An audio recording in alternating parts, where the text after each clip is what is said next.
Assalamualaikum warahmatullahi wabarakatuh. Bismillahirrahmanirrahim. Pasal 14, Hilful Fudul.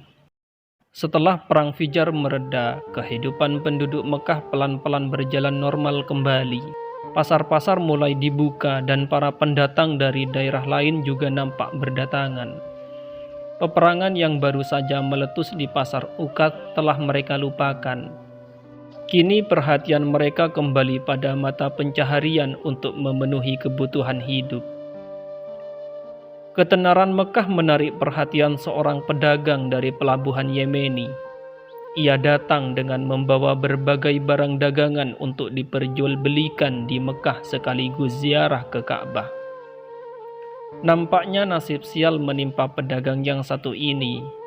Sesampainya di Mekah, dagangan yang ia bawa langsung diborong oleh Al-As bin Wa'il sesuai dengan kesepakatan mereka berdua. Tapi setelah barang-barangnya ia serahkan, Al-As tak mau mengeluarkan uangnya barang sepeser pun.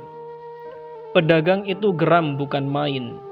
Dia merasa telah dikhianati habis-habisan oleh kabar yang mengatakan bahwa Mekah adalah tempat paling menguntungkan untuk berdagang. Keculasan Al-As sengaja ia laporkan pada Bani Abdiddar, Bani Mahzum, Bani Saham, dan Bani Adi bin Ka'ab. Dia berharap kelompok tersebut berkenan membantunya untuk menagih Al-As yang telah berbuat culas. Namun mereka justru acuh tak acuh, bahkan mereka mengancamnya. Maka dengan langkah gontai ia naik ke bukit Abi Kubais. Di puncak bukit ini ia menyerukan jeritan hatinya yang terlunta-lunta. Lantang, fasih dan jelas menggambarkan kepedihan yang mendalam. Wahai keluarga Fihr, sesungguhnya hartaku teraniaya di tengah-tengah kota Mekkah. Ia jauh dari rumah dan hartanya. Ia sedang melakukan ihram, yang kusut rambutnya, belum melaksanakan umrohnya. Wahai orang-orang yang berada di antara Hijr Ismail dan Hajar Aswad, tolonglah ia, karena sesungguhnya tanah suci haram hanya berhak ditempati oleh orang-orang yang sempurna dalam kemuliaannya. Dan tidaklah tanah suci menjadi tempat bagi orang-orang jahat dan pengkhianat. Begitu mendengar syair itu, Zubair bin Abdul Muthalib yang berjiwa patriot sontak berdiri.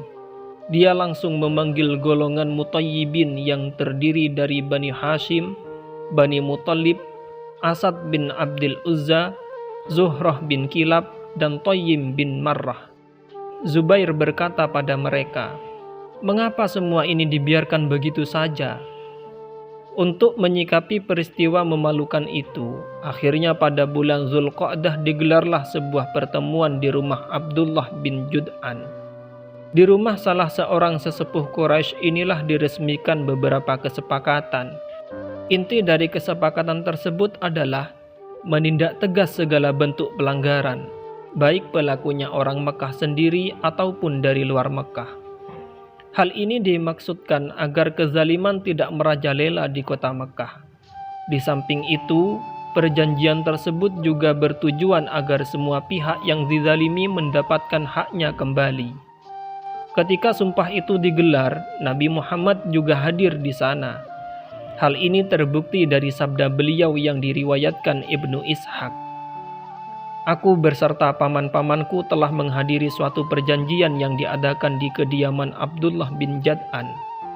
Jika dibandingkan dengan sumpah itu, maka aku tidak lebih berbangga diri seandainya memiliki hewan yang terbaik sekalipun.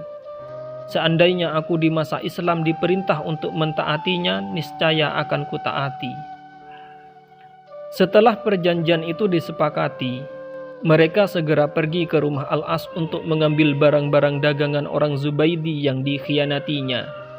Akhirnya dengan bantuan beberapa orang yang memprakarsai perjanjian inilah pedagang itu bisa mendapatkan haknya.